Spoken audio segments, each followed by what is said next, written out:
Hello everybody, I've got some quick Spitfire health hacks and tips if you're wanting to get onto your health journey, learn something new, but you don't want to watch a hour-long documentary about small little tips to improve your health.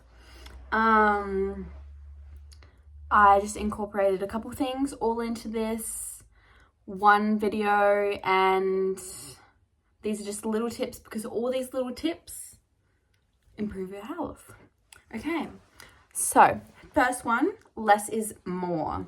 For example, some people get into this, you go full like gym every single day a week, cardio, everything, and you're just gonna, it's not substantial. Substantial is that the word? You're gonna fall off. So if you're tired, give yourself a day off. It's okay. It's okay to have a day off. It's good to have a day off. You should have at least one day off walking. Yes, because otherwise you're just gonna hit a wall and you're gonna hit burnout, and your body will be more inflamed, and then you'll be like, why am I not hitting these goals? You probably are under all this inflammation. So yes, give yourself at least one day a week to recover.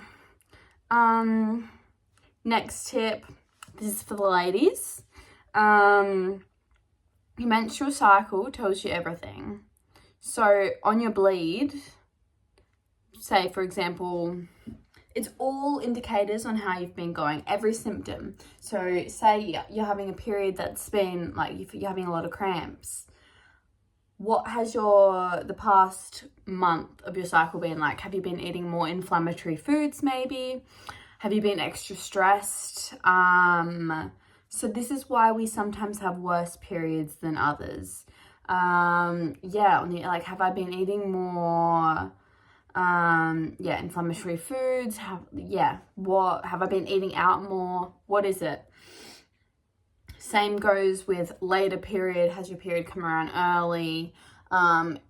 Literally, if you just search online, what are the reasons for my period to come early, late, whatever, it'll probably tell you, oh, your progesterone's high or your estrogen's low, anything like that.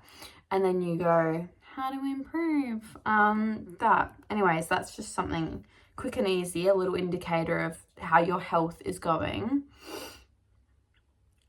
Try to snack less. Yes, breakfast, lunch, dinner. In between, try to just make these meals bulky enough that you don't have to snack out of it. Sure, have your sweet treat, but have it with your meal, straight after your meal. Because it takes about 4 hours to digest food. You want to be just digesting your meal. So in between these meals, your body has other stuff to work on other than digesting food.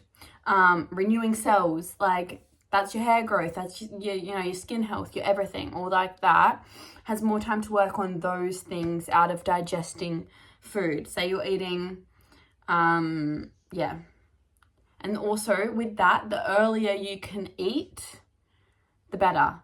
You don't really want to be eating. You want to have at least 4 hours after you eat, in between after your last meal and bed. It kind of is a lot, especially if you're someone who likes being an early sleeper like me. But helps a lot with digestion. Where was I getting with that? So I'm just looking at my notes. Yes, pretty much gives your body more time to work on the rest of your body's health rather than just digesting your food all day. Hydration's key. I feel like we all know this and hear it, but some of us aren't very good at implementing it. Hydration.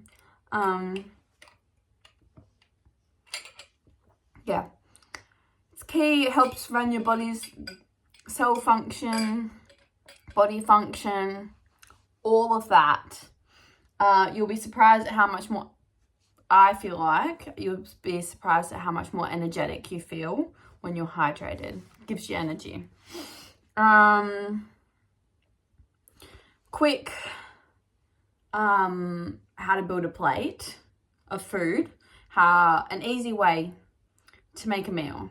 So I'd like to start with a protein source: chicken, beef, any types of mince, fish, anything like that. And that should be about a quarter of your plate. And then you have your fat source. I like to not like, it doesn't have to be massive fat source, but fat is really good for hormone health. Your carb source as well, sweet potato, rice, and then fiber source. I feel like everyone says protein, carb, fat, but don't include fiber. Fiber is so important. Fiber. People don't talk about fiber enough. Fiber literally cleans out your intestines. Fiber is undigestible. So as it's going through, it normally brings everything out of your gastrointestinal tract and cleans all that out. So important. And it's commonly forgotten about.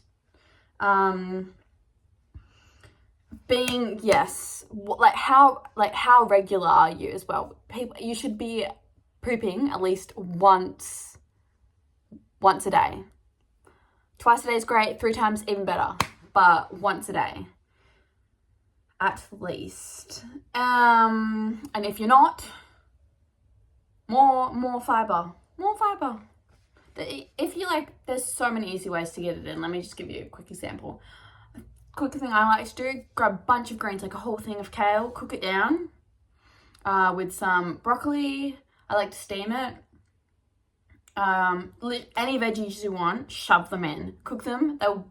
They will condense so much. And then I like to put it in the oven, put some nutritional yeast on top of it, mix it in with it, some butter in with it, put some cheese on top, and it's just kind of like cauliflower cheese, but other veggies in it. Does that make sense? But that's a good way to get fiber. It's so yummy as well. And then last thing, so simple. Have your caffeine, have your coffee, have your matcha, have your whatever after you've eaten. This will help so much with your afternoon crash of energy. I feel like some people are talking about this now, so you might have heard this before, but eat and then caffeine. If that's too hard for you, bare minimum, maybe have a couple nuts and then have your coffee. That will help slightly, even to just make your caffeine, what's the word? Like this instead of this, crash, Yeah. Okay, so that was my quick fire. Thanks for staying. Thanks for if you stayed till now. And let me know if you like this and you want more videos like this. Anyways, love you all. Bye.